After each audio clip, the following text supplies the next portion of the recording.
ሰላም ሰላም የዩቲዩብ ቤተሰቦቼ እንዴት ከረማችሁ? ሰላም ናችሁ? እኔ በጣም ደህና ነኝ። ዛሬ አዲስ የቪዲዮ ይዤላችሁ መጥቻለሁ።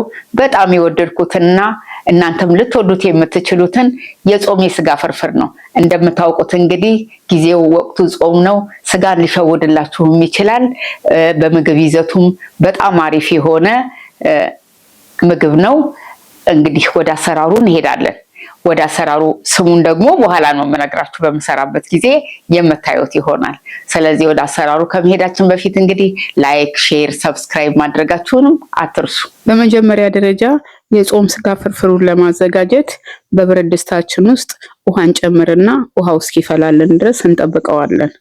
ከዚያ በመቀጠልም ውሃው ሲፈላልን ቴስቲ ሶያችንን ጨምረን ለ5 ደቂቃ ያህል ገንፈል እናደርገዋለን። መግቢያው ላይ ነግራችኋለሁ እንዳልኩት አሁን ለጾም የስጋ ፍርፍር የምንጠቀመው ቴስቲ ሶያን ነው። ስለዚህ እሱ ገንፈል እስከሚልልን ድረስ ሽንኩርታችንንና ቲማቲማችንን እናዘጋጃለን። ሽንኩርታችንን ልጠን በደንብ አድርገን ካጠብነው በኋላ ቲማቲማችንንም በተመሳሳይ በደንብ አድርገን እናጥበውና በደቃቁ ሽንኩርታችንን እንከትፈዋለን። ቲማቲማችንንም በደንብ አድርገን በደቃቁ እንከትፈዋለን። በሌላ ጎድጓዳ ብረት ድስት ውስጥ ዘይት ጨምረን ጋል እስከሚልልን ድረስ እንጠብቅና ሽንኩርታችንን እንጨምራለን። በደንብ ደቆ የተከተፈውን ሽንኩርት ጨምረን በደንብ ከዘይቱ ጋራ ጥብስ እናደርገዋለን። ከዚያ በመቀጠልም ቲማቲማችንንም በተመሳሳይ እንዲሁ ጨምረን በደንብ አድርገን እናቁላለዋለን። ሽንኩርቱና ቲማቲሙ በደንብ ጥብስ ብሎልን ከተቁላላልን በኋላ በርበሬ እንጨምርበታለን።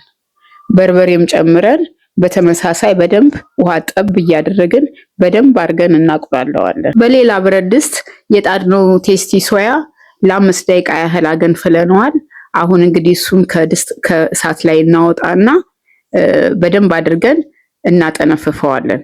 አጠንፍፈን ካሳረፍነው በኋላ እንደምታዩት እንግዲህ በሌላ ድስት ያቁላላነው ቁሌት አለ። በርበሬውን ውሃ ጠብ እያደረግን ነው ያቁላላነው። እሱ ከደረሰልን በኋላ ቴስቲ ሶያችንን እንጨምርበትና አብረን ደግሞ ትንሽ ጥብስ እናደርገዋለን። ቁሌታችሁ ከቴስቲ ሶያ ጋራ በደንብ ጥብስ ካለላችሁ በኋላ እኔ የተጠቀምኩት ክኖርን ነው። ቤቴ ውስጥም ስለነበረ ክኖርን የተጠቀምኩት። እናንተ ደግሞ ሌላ ቅመምም ካላችሁ ሌላ ቅመሞችን መጠቀም ትችላላችሁ። ክኖሩን ጨምራችሁ በደንብ ካቁላላችሁት በኋላ መጠነኛ ውሃ ነው የምትጨምሩበት፣ በጣም ብዙ ውሃም አትጨምሩበትም። ከዚያም ነጭ ሽንኩርት እንጨምርበታለን።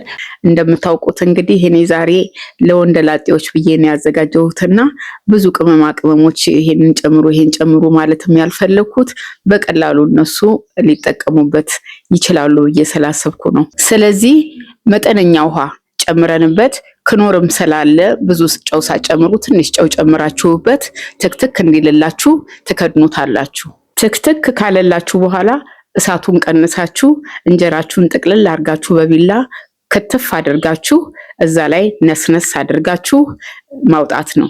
ደግሞ በሌላ መንገድ ድርቆሽ እንጀራ ካላችሁ ደግሞ የበለጠ ተመራጭ ነው። ለስጋ ፍርፍራችሁ ለጾም ስጋ ፍርፍራችሁ በጣም የሚመች ነው። ስለዚህ እሱም ካላችሁ እሱ መጠቀም ትችላላችሁ።